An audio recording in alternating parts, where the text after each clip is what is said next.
welcome to World Insight, coming to you live from Beijing on C News. I'm your host, Tian Wei. On today's program, OPEC nations agreed to a cut in oil production, the first in 8 years to shore up prices. But at what cost to the world economy? And a former WTO Director General and a Chinese trade expert talk about the rise of anti-globalization sentiment and the uncertain future of world trade. Members of the Organization of the Petroleum Exporting Countries, or OPEC, have agreed to cut oil production for the very first time since the year 2008. OPEC members have agreed to slash production by 1.2 million barrels a day beginning January 1st next year. Although it has been a hard decision, the oil cartel and other producers outside the bloc are expecting a rebound of sagging oil prices due to a supply glut. In a desperate need for oil prices to bounce back, OPEC will slash production to 32.5 million barrels per day, a consensus reached over months of bargaining. We think that it is a historic moment to come to this agreement, which will definitely help in rebalancing the market, and it will help reducing the stock overhang. An overall OPEC quota is announced 2 months ago. Since then, rivals within the cartel had been wrangling over how much each of them should cut. At the heart of the standoff were Saudi Arabia and Iran. Each has very different priorities. Saudi Arabia has benefited in terms of taking market share from Iran and Iraq because of the war, because of sanctions. However, if you're Saudi Arabia, you have a population growth in excess of 2%. You have a youth bulge. You're trying to retool the economy, wean it away from the dependency of oil production. So you need to finance that somehow. Iran had to cut its oil production. The country was eager to make up lost revenue after international economic sanctions were lifted in the wake of a landmark nuclear deal. In the end, both compromised. Tehran will freeze production close to current levels. Riyadh will cut its output by 486,000 barrels.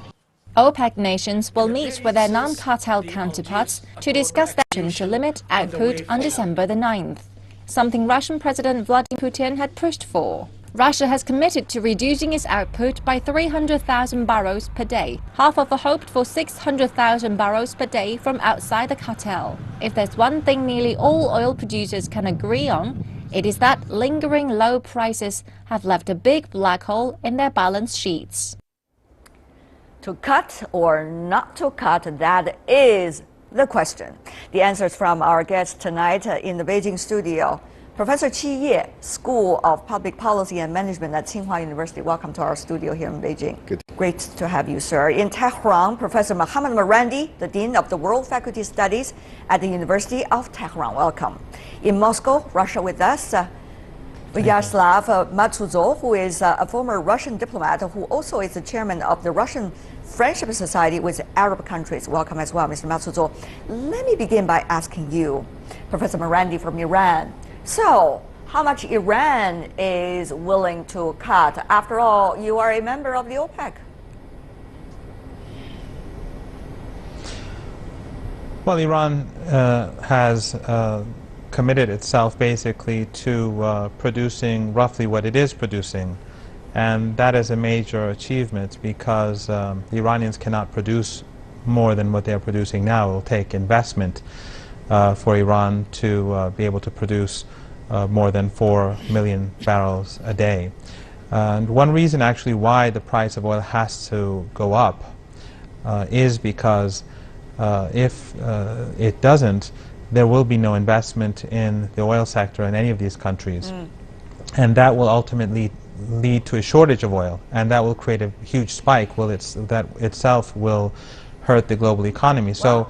So what Iran seeks is an oil price that's useful for all. But in this case, the Iranians did not make any real concessions. It was the Saudis that were forced to change their policy and agree with significant cuts. Okay, what about Russia? Of course, Russia is not a member of the OPEC countries, yet Russia is producing a huge amount of oil barrels every day. You're committed Mr. Matuzov, about 300,000 barrels a day. Some say it is just a drop of water in the big ocean. Is Russia going to commit to that after all? Secondly, how does Russia see the role of OPEC these days?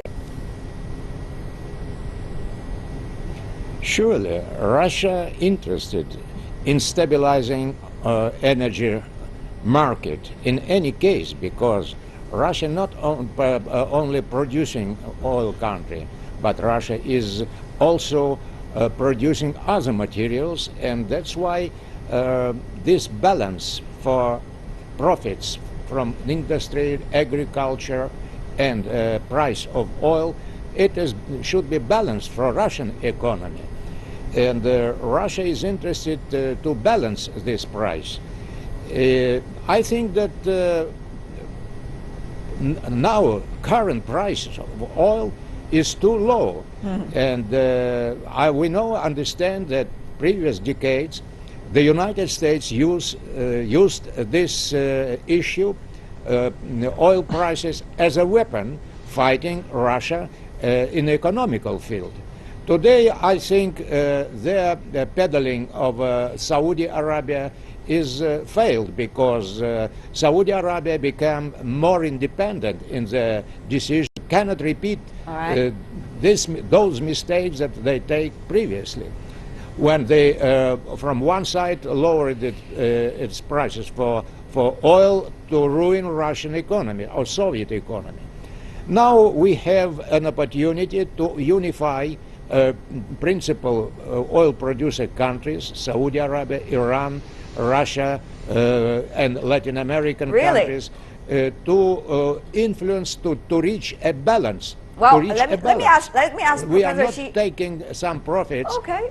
Well, let me ask Ms. Professor Chi here. We have heard the rhetorics coming from both countries. Of course, oil-producing countries, they want the prices to go up. That has exactly been the challenge to come for these oil production countries, because many would say once the production is being cut, the price is likely to go up again, and then everybody would jump into the same oil well once again, and therefore production will be up again and oil prices going down again. So this is a market economy we're talking about here. Well, that is true. And in the last 2 years, we have seen the entire 2 years of low oil price. I mean, this has to do, of course, with the oil exporting country not really curbing their production, oil production. At the same time, we have to realize that last 2 years, we're still in the middle of economic slowdown, and therefore the demand is really a very important part of this equation. So it's really the balance between the supply and it is, demand. but having said that, though, you see two countries very unique. One is Iran, one is Russia. Russia outside OPEC, Iran a key member of it, even though it is having very different views with Saudi Arabia. Saudi Arabia is still being the biggest exporter of oil all over the world. So when you have very diverse opinions within OPEC, will this cut of production really last long? You have very different opinions, you have a different interests, but at the same time, we have to realize, as a group,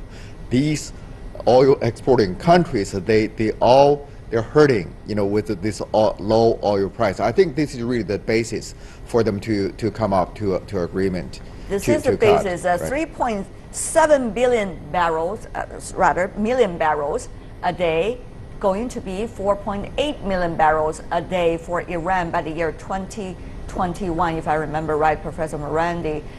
So what exactly is the role that Iran likely to play within the OPEC? Will the number of productions rise, the influence of Iran also rise, but will that be well received by the other OPEC countries, as you have just clean of Western sanctions to a certain extent? For Iran, oil production is much less important than, for example, Saudi Arabia or Kuwait or the Emirates, because these countries rely almost completely on oil exports for their budget.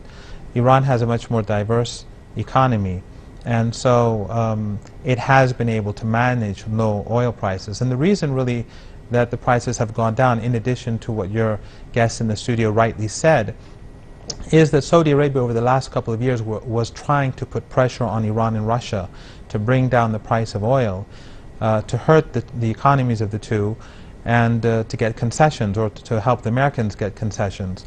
But what really happened was that this push to drive down oil prices coincided with Saudi Arabia's invasion of Yemen. It's a failed war, now looking with hindsight, and it's costed Saudi Arabia huge amounts of money. Right. So now Saudi Arabia is facing grave difficulty and moving potentially towards instability, and it needs a deal more than Iran or Russia does. And so that is basically what has brought Saudi Arabia to the negotiating table. And the reason why Iran was allowed to not decrease its oil production was because the Saudis had to agree to some sort of agreement to bring back the price of oil a bit higher. So I think that in the long run, depending on many variables, such as stability in Saudi Arabia, the global economy, the price of oil, at least from what we see, should become more sustainable for the rebuilding of infrastructure, for investment, so that in future we won't have a crisis. But in the long run, I think that Iran's objective is to increase its economic growth, not through oil, but through other sectors, including the high-tech industry, which Iran is doing a great deal. We'll see whether that's likely to happen, Professor Qi. Even within the OPEC, we all know there are a lot of divisions. First of all, between Iran, Saudi Arabia, that is all well known. However, there are other countries, for example, Libya, Nigeria, and also Iraq. These countries, even though experiencing war and also troublesome realities, it is now bringing back its oil production. It's increasing day by day. So, and there are other countries like Venezuela, which is, of course, a very different case as well. So you see so many diverse interests among the oil production the countries. Will they be able to hold on to this consensus about production cut for long? Well, it is always a challenge for agreement like this to be implemented, to be enforced. And I mean, this is a typical game, what we call the prisoner's dilemma.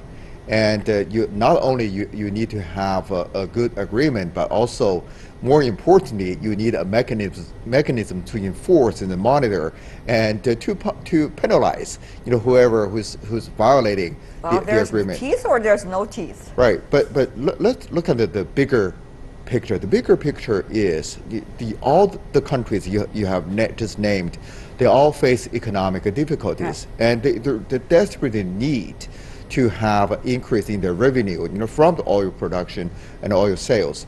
And but at the same time, we realize the global demand is not growing as fast as the supply needed.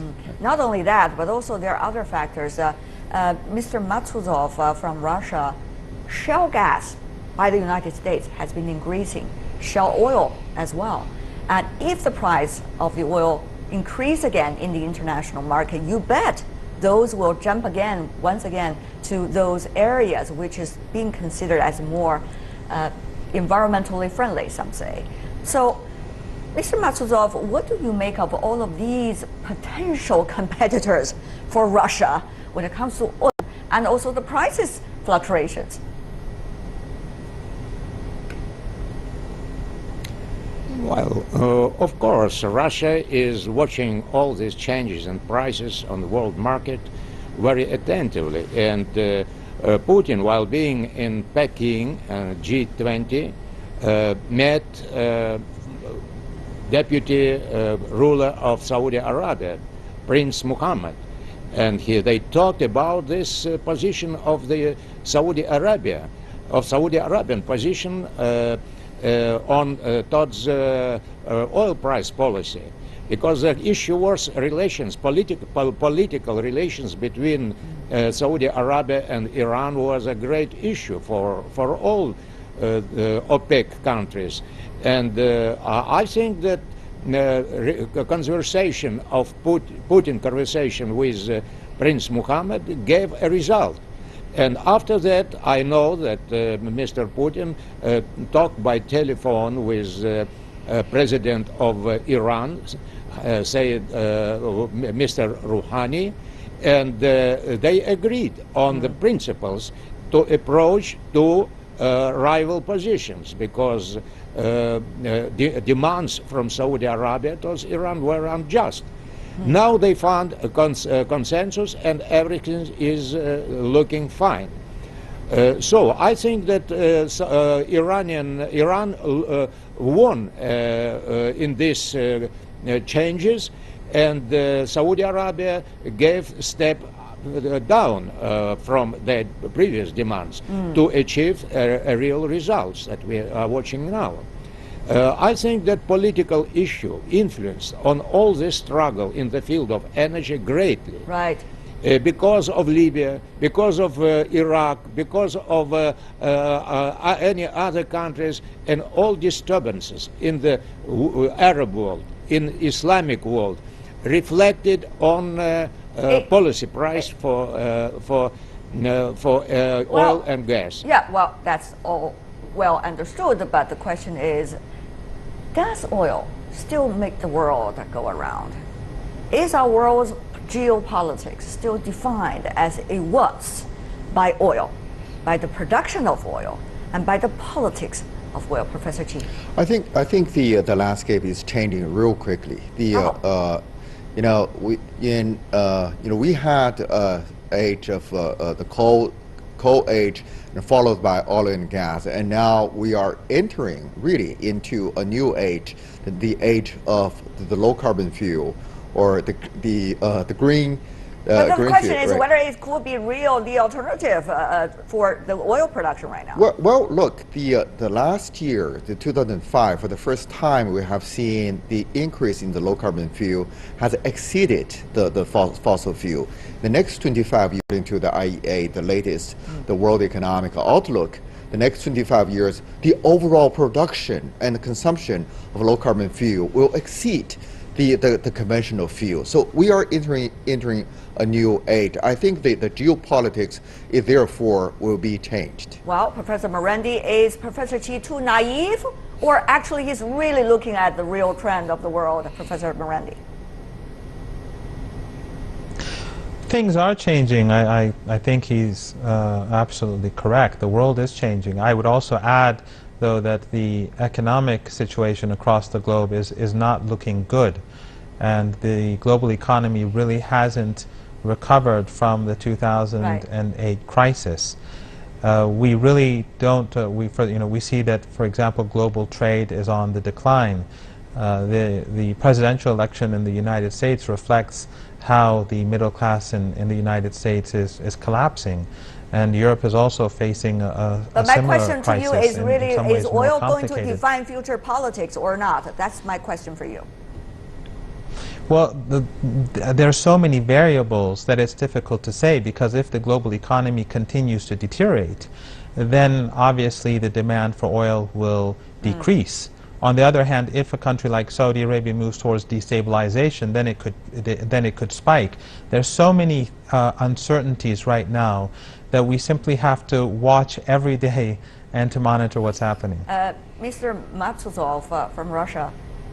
Russia being the oil production country, big one, has the advantage of swaying the international market, but at the same time also suffering from low oil prices. How vulnerable does it make Russia's politics, particularly at a critical juncture right now, U.S. presidential election, new coming in, president-elect, at least rhetoric, want to be closer to Russia, but at the same time, you see a lot of variables, as Professor Morandi said, in the world.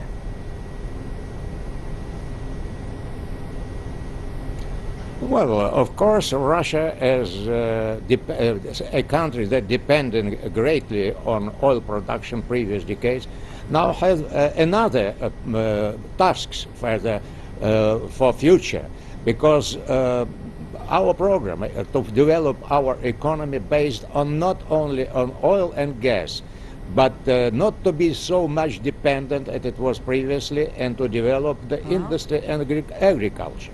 I think that will give the chance to develop internal consumption for energy. Then I want to say that American changing administration, Obama and Donald Trump, they have different program, political program, that diverted the United States, and accent is made more and more on internal issues, internal development. I think that the United States is the biggest, maybe together with China, of course, economy in the country, and a big consumption in the world, maybe in oil and gas, that if they give a push back for their own economy, I think that market for oil and gas in the world will be stabilized. All right, Mr. Matuzov from Russia, Professor Morandi from Iran, and Professor Qi in Beijing. Thank you so much. I have to cut you short, Professor, over there in Russia, because we're really running out of time. Thank you so much for the three of you panelists for being with us. Really appreciate it. Thank you. You're watching World Insight with me, Tian Wei. Still to come on our program. Setbacks to an integrated global economy tighten the screws on world trade. Two experts weigh in on the trend.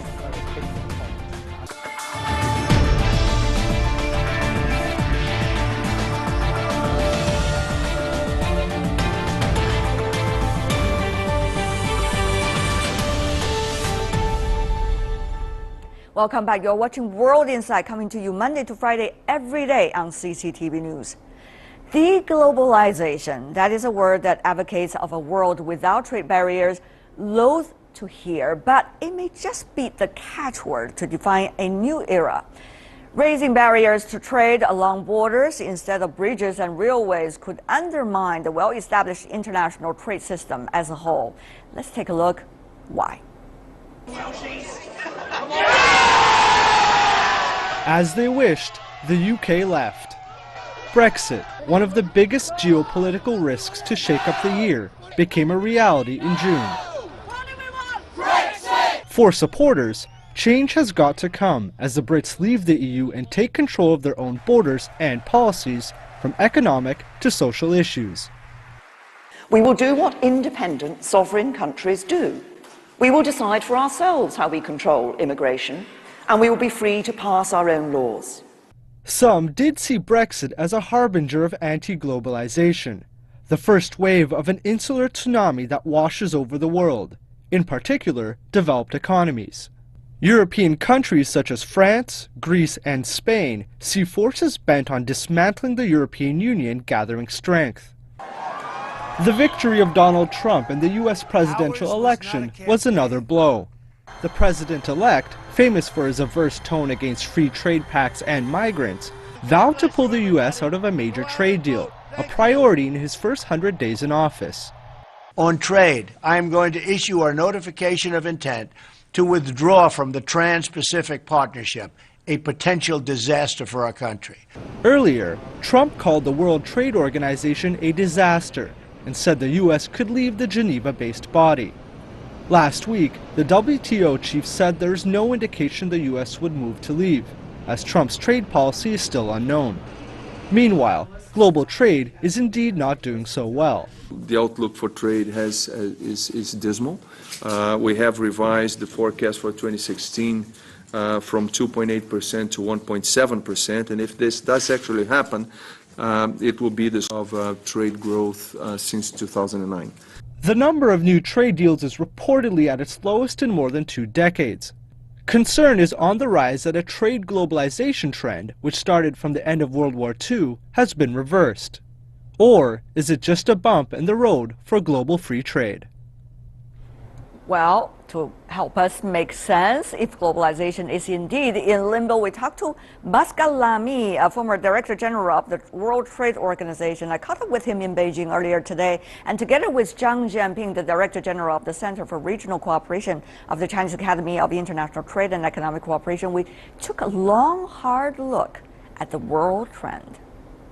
Great to have both of you. Zhang Jianping, the Director General with the Center for Regional Economic Cooperation, and Mr. Pascal Lamy, former director of the WTO. Welcome to both of you. Mr. Lamy, if I remember right, earlier you were saying you love the Chinese phrase, whether the cat is black or white, as long as it catches the mouse, it's a good cat. So it seems that you love all kinds of trade mechanisms these days. I do. I think opening trade is with removing obstacles to trade, and these are the mice, and whatever the color of the cat, WTO, bilateral, regional, unilateral, fine. Is What it because you matters- have already left the WTO, therefore you say so? No, I've always thought that these various ways of opening trade are not in contradiction with her, they are in synergy. But really, are there more obstacles to trade or fewer obstacles to trade? We see a lot of changes going on the political scene all over the world, Mr. Zhang.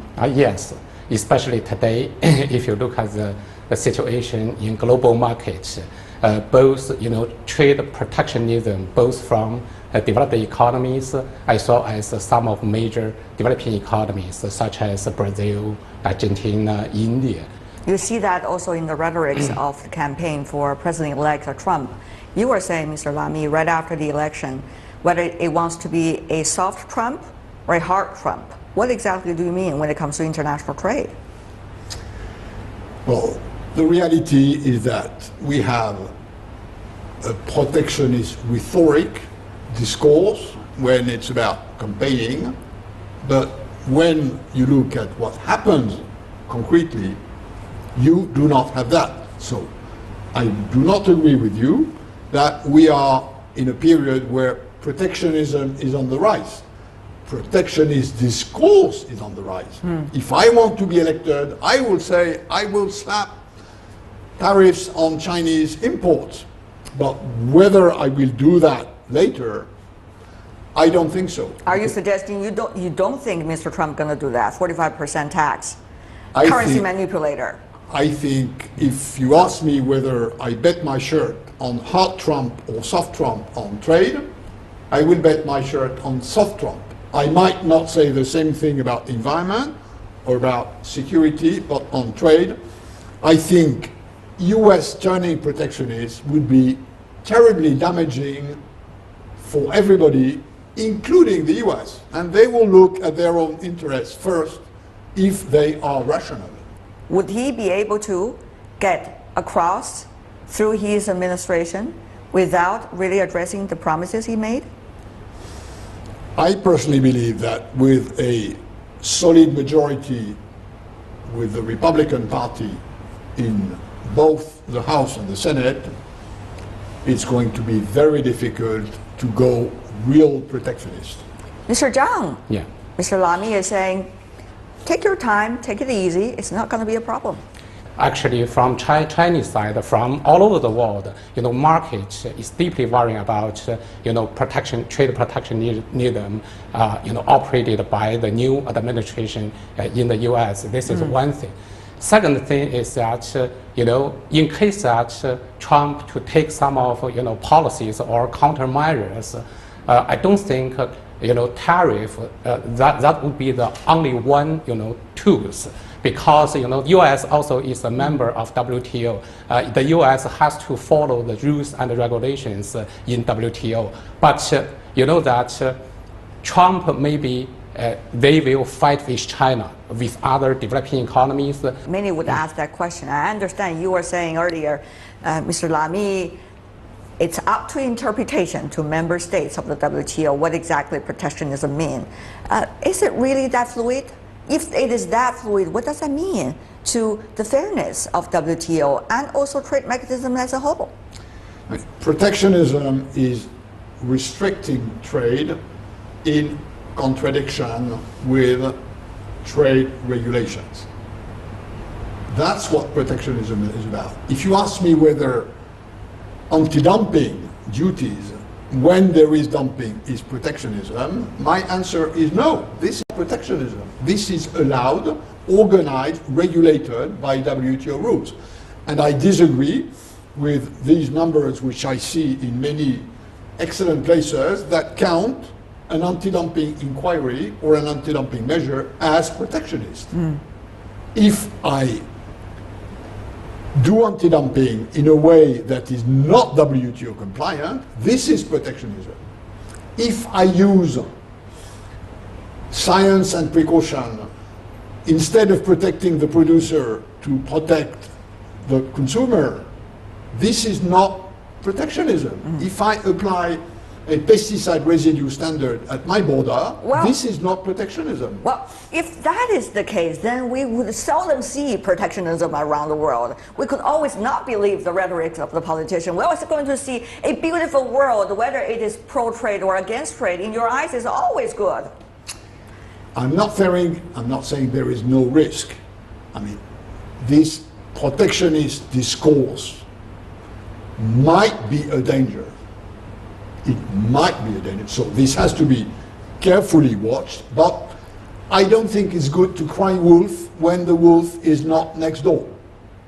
The wolf is probably next door already. Look at many of the presidential elections inside Europe right now. But this is where the referendum, the Brexit, for example, and the one that is coming up in Italy, and also the German election, the French election. Look at what they are promising right now. Don't you put that on the back of trade. The Brexit is not anti-trade. On the contrary, the British believe they will do better alone in the big sea of globalization. But that's what the British believe, but not the rest of the world. No. I mean, you're mentioning Brexit. The Brexit was much more about immigration than trade. As, by the way, the election of Trump, in reality, was much more about immigration than trade. And you should not confuse trade opening and immigration. These are two different things. For Brexit, I think there is a very critical point. That is from the UK side. They hope that no, we don't want to have so a lot of immigrants. But meanwhile, we hope to negotiate bilateral free trade agreement with EU members. But the EU side says that no, you cannot just our result, but you will not have some of burden, such as immigrants. So that will depend on negotiation between two sides. But I like to mention one point, that is today why so a lot of developed economies in Chinese eyes it becomes protectionism. So a lot of manufacturing sectors actually already moving out of both EU and the United States and concentrated in China, in other developing economies. And then China produces so a lot of goods because it consumes. So actually this is an international labor division process. And in that process, from EU side, maybe they will compare, the price from different economies, and they can have their voices. Mr. Zhang, it seems that you're suggesting, well, Mr. Lamy is coming from those developed economies, and now he's not the Director General of the WTO anymore. He doesn't have to talk about free trade all the time, and therefore he's becoming a little bit more protectionist than he used to be. Mr. Lamy, respond. No, I've always said, including when I was that trade opening works because it is painful, and it is painful because it works. So why does trade opening foster growth? Because it increases productivity. And the reason why it increases productivity is because it increases competition. Now, increasing competition is a painful process for the weakest in the system. There are lots of winners. Who are the weakers? There are lots of winners, there are lots of losers, and depending on the capacity of countries to address properly this winner-loser equation, you may have very different results. Now, the real protection for workers is not protectionism. It's social security. It's reducing social insecurity. And this is where the US is much weaker than Europe. US spends 35% of what it produces in redistribution. EU spends 55% of what it produces. This 20% difference, and I'm not saying it's all absolutely well used, but this 20% difference is a caution for the ones that are the victims of economical change, which is fostered by international trade. A protection So, of workers, if that is being used as an excuse for not doing further trade or free trade, that will become protectionism, of course. I totally agree with you. Okay. This is why I've always said, and that's why I called it the Geneva Consensus, not the Washington Consensus. Yeah. Two questions, very briefly, from you. Direct answer, please, Mr. Lamy. One is, what's going to happen with those elections going on inside the European capitals? Free trade, is this still going to be a big topic? How likely is it going to be portrayed this time? Secondly, what do you think about the role of the WTO and the fate of the WTO? Of course, you are now will be free to talk about it. On the first question, I think the EU trade policy will remain open. It's an oil tanker, it doesn't change course easily. There are many reasons why EU needs open trade, not least because growth in the European Union is lower than in the rest of the world, so they need to access growth elsewhere. On WTO, I'm not of the view that WTO has serious problems. It's the only serious multilateral trade organization. It is where trade disputes are properly, legally, fairly adjudicated. And it is their agreements like the Trade Facilitation Agreement happened 3 years ago, which is a big step forward in reducing cost to trade. China, of course, talking about OBOR, Belt and Road Initiatives. It is not just about trade, it's about many other things at the same time. How much future do you think that would have? How much is that going to be the good cat, as Mr. Lamy earlier mentioned? That's likely to catch the mouse. Yeah. Especially for trade, you can find that this year and last year, China's totally international trade volume actually negative growth. But if you look at China's trade with those countries along the routes, to double-digit growth rate.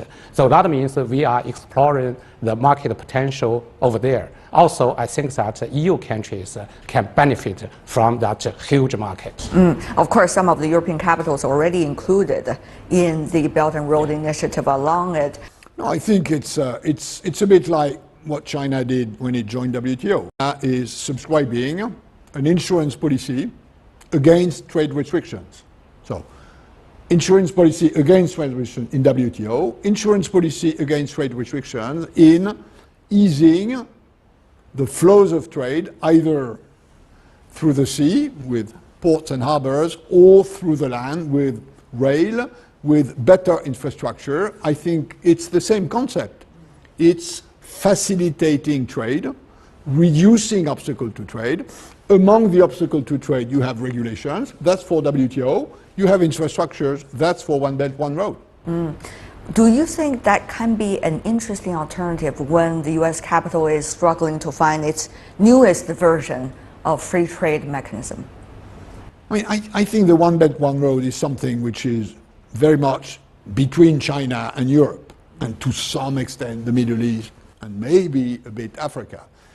It's just that you have the Pacific Ocean that separates you from the US and a much larger distance. And history has shown that this Silk Road, which is now One Belt, One Road, is something that works. It's relevant. It did work in the past, so it can work in the future. Mr. Zhang? More importantly, actually now China's outward investment is going to those economies. Also, we can produce those products. Also, some of products can re-export to Chinese market, because in the future, Chinese market will become the biggest one in the world, especially between China and the EU. I hope that on this platform, we can promote our bilateral free trade agreement in the future. TPP was regarded as an alternative, at least according to Washington, to WTO. But of course, it seems now it is already dead in its cradle with the new president-elect. So what's going to be next? Is it WTO still going to be the platform for everyone and the platform for the future so far? Or is there likely more alternatives coming up for the future? I think it's not a question of either or. It's and. It's and. I agree. WTO is one place, and it's the best one because everybody is around the table. So it's the best way of leveling the playing field. But if this is not available, or if countries want to go further, they just go bilateral. And this is what happened for a long time, and this is what will be happening. And the fate of TPP is just a confirmation that there's not the easy road, which is bilateral, and the tough road, which is multilateral. It's a confirmation, and those of us who needed this confirmation have it, with US stepping out of the signature of TPP. Let's remind, TPP was not in force, and was not in force, and is not in force. That's a reality which we've known for some time. Pascal Lamy, Zhang Jianping, what a pleasure to have both of you on my program. Thank you so much for being with us. Thank you. Deglobalization or not, that's the discussion. And that is all the time we have for today. If you'd like to see more of a program, visit our website. Just type World Insight CCTV News into your search engine or check out our YouTube channel.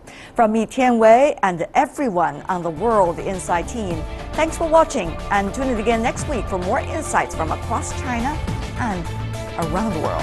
Have a great weekend.